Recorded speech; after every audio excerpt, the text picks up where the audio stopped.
So we all know that browsing Reddit threads about quirky, out-of-touch rich people can be really fun and oddly addictive. After all, who doesn't like hearing about the tragedy of having to sell many of your houses after a fucking prison sentence? Or about this laser hair removal procedure that only costs $10,000. And it's not just the internet that does this. Reality TV absolutely thrives by putting front and center the various misadventures of these people, so detached from reality that it's a wonder they don't need space helmets to breathe. And you wanna know what? To an extent, this is all harmless fun. The world is like burning, so what's wrong with a little bit of escapism to take the edge off every now and then? Look at out-of-touch lady being out of touch. So that's all perfectly fine. The problems begin when the veil separating fact and fiction starts breaking down. That's right, it's time to talk about the O word.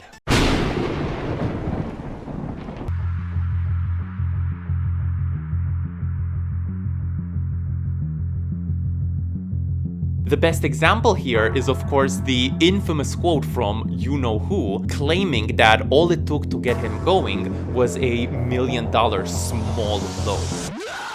But really, what actually caught my eye here is this quote from Oprah, which is just like a museum-perfect example of this whole out-of-touch billionaire problem. Or rather problems, because there's like two of them. Number one, most obviously, shut the fuck up. And you wanna hear something crazy? Deep down, when I really search the crevices of my soul, I don't fully disagree with what Oprah is saying here. After all, the desire for instant gratification is a major productivity hurdle in many people's lives. I'm out of here.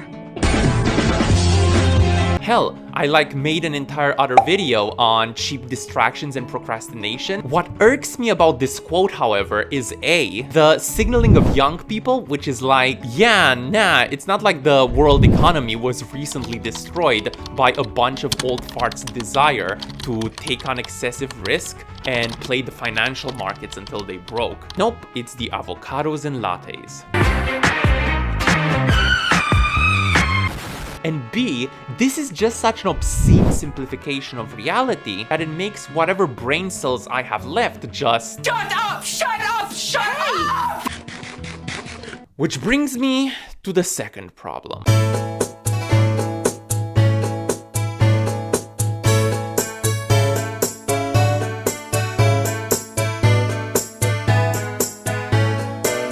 So in one of my previous brilliant videos, I extensively talked about why Elon Musk's advice on work is not only wrong, but downright dangerous. I won't go into all that here, but the big problem is that taking stuff like this literally and trying to emulate it in your own life sets you up for failure like nothing else. What the hell we gonna do now? No, the bigger problem is that this type of rhetoric just serves to erode our self-confidence with really nothing to show for it afterwards. Oh, it's not that inflation is rampant while wages have barely been keeping up. No, I'm the problem. It's not that the value of education has absolutely plummeted.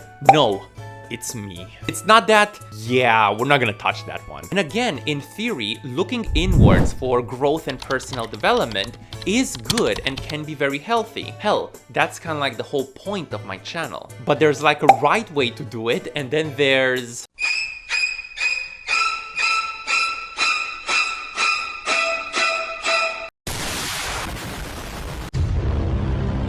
And in the end, whatever. Billionaires will continue tweeting and selling their stupid goop. This is not about them. This is about you. It's your responsibility to not take any of this nonsense to heart and realize that maybe, just maybe, there's more to it than meets the eye.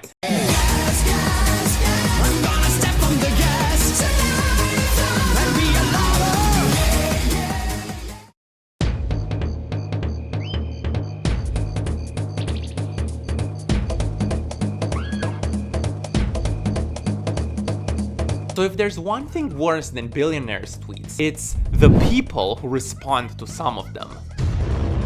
Shut up! Shut up! Shut up! And with this point, things kind of come full circle, because at the start of this video, we talked about TV shows and movies where the life of like the ultra rich is put on a pedestal for people to watch and fantasize about. That's the keyword right there, fantasy. When you become like this real life billionaire hyper stan who puts others down and reduces their very valid struggles to, oh, you just don't work as hard as Rocket Daddy.